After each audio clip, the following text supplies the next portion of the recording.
Activist doctor Abdul बारी नाइक ने लोकसभा इंतखाबात में आजाद उम्मीदवार एडवोकेट अब्दुल रऊफ नाइक को हिमायत देने का ऐलान किया है।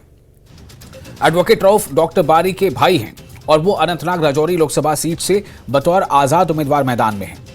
अनंतनाग में मुनक़िदा एक प्रेस कॉन्फ्रेंस के बाद न्यूज़ 18 JKLH के साथ खास बातचीत में डॉक्टर बारी ने कहा कि करप्शन के खिलाफ लड़ाई उनकी अव्वलीन तरजीह है। बेरोजगारी और दीगर मुद्दों को लेकर भी वो अवाम से वोट मांगेंगे।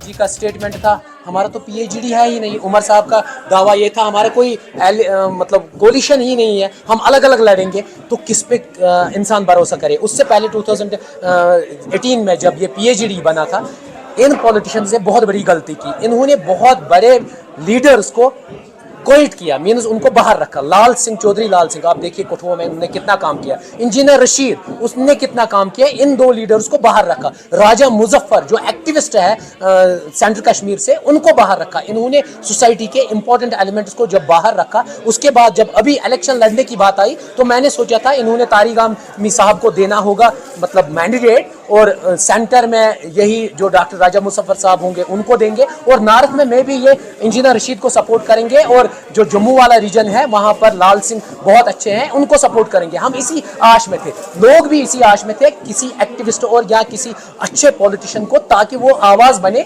दिल्ली में। लेकिन इन्होंने क्या किया, इन्होंने अलग अलग सियासत गरमाई, अलग अलग। जब डिवाइड हो गए तो मेरी टीम ने और लोगों ने 11,000 लोगों ने फॉर्म भरे, उनमें 10,000 लोगों ने कहा इंडिपेंडेंटली आप लड़ो, आप कुछ कर सकते हो। करप्शन की ही वजह से यहाँ का यूथ एक्सप्लॉइट होता है, यहाँ के माओ बहन एक्सप्लॉइट होते हैं, यहाँ के जनरल एडमिनिस्ट्रेशन एक्सप्लॉइट होते हैं, बाय हुक और क्रुक वो एक्सप्लॉइट होते हैं। इसलिए हमने सबसे पहले यही मुद्दा रखा है कि हम करप्शन फ्री स्टेट करेंगे यूटी जम्मू एंड कश्मीर को। दूसरा मुद्दा यह है, यहाँ पे अपॉर्चुनिटी नहीं मिल रही है, कुछ पॉलिटिकल प्रेशर की वजह से अलग लोगों को यहाँ पे एडजस्टमेंट मिलता है, चाहे वो कंट्रैक्चुअल की बात हो, असिस्टेंट प्रोफेसर्स की बात हो, SI की बात हो, फायर एंड इमरजेंसी की बात हो, हर डिपार्टमेंट में कहीं ना कहीं लूप होल्स हैं। तो इट मीन्स दैट इन सब को मिला के बात आ जाती है फाइनली करप्शन पे। तो इसलिए हमारा मेन जो मकसद है वो करप्शन पे ही है। बाकी भी हमने पॉइंट्स रखे हैं उसमें, जैसे लाडली बेटी की स्कीम आई हुई है, उसमें इंक्रीजमेंट की बात आई है, या इम्प्लीमेंटेशन आती है। मतलब स्कीम्स तो बहुत ज़्यादा है, लेकिन